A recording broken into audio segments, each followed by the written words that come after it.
ಬಾಗಲಕೋಟೆಯ ಅಲ್ಪಸಂಖ್ಯಾತರ ಮುರಾರ್ಜಿ ದೇಸಾಯಿ ವಸತಿ ಶಾಲೆಯಲ್ಲಿ ಪರಿಸರ ಸಂರಕ್ಷಣೆಯ ಸಂದೇಶ ಸಾರುವ ಉದ್ದೇಶದಿಂದ ವೃಕ್ಷಾರೋಪಣ ಕಾರ್ಯಕ್ರಮವನ್ನು ಅರ್ಥಪೂರ್ಣವಾಗಿ ಆಯೋಜಿಸಲಾಯಿತು. ಶಾಲೆಯ ಪ್ರಾಂಶುಪಾಲರಾದ ಎಂಎನ್ ಗರಗ ಕಾರ್ಯಕ್ರಮಕ್ಕೆ ಚಾಲನೆ ನೀಡಿ ಪ್ರತಿಯೊಬ್ಬ ವಿದ್ಯಾರ್ಥಿಯೂ ಕನಿಷ್ಠ 1 ಗಿಡ ನೆಟ್ಟು ಅದರ ಆರೈಕೆ ಮಾಡುವಂತೆ ಕರೆ ನೀಡಿದರು. ಈ ಸಂದರ್ಭದಲ್ಲಿ ನಿಯಮಪಾಲಕ ಮಹಾಂತೇಶ್ ಬಾಡ್ಗಿ, ಶಿಕ್ಷಕರಾದ ಸಗೀರ್ ಮೆಟ್ಗಾರ್, ಬಾಬಾಗೌಡ ಗಿದ್ದಿಗೌಡ, ಸಿಬ್ಬಂದಿ ಹಾಗೂ ವಿದ್ಯಾರ್ಥಿಗಳು ಸಸಿ ನೆಡುವುದು, ನೀರುಣಿಸುವುದು ಸೇರಿದಂತೆ ವಿವಿಧ ಚಟುವಟಿಕೆಗಳಲ್ಲಿ ಉತ್ಸಾಹದಿಂದ ಭಾಗವಹಿಸಿದರು.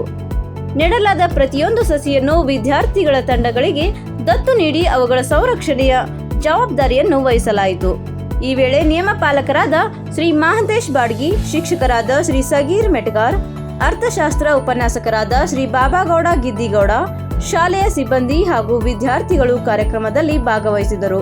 ವಿದ್ಯಾರ್ಥಿಗಳು ಉತ್ಸಾಹದಿಂದ ಗುಂಡಿ ತೋಡಿ ಸಸಿ ನೆಟ್ಟು ಮಣ್ಣು ತುಂಬಿ ನೀರುಣಿಸುವ ಮೂಲಕ ಪರಿಸರ ಸಂರಕ್ಷಣೆಯ ಸಂದೇಶ ಸಾರಿದರು.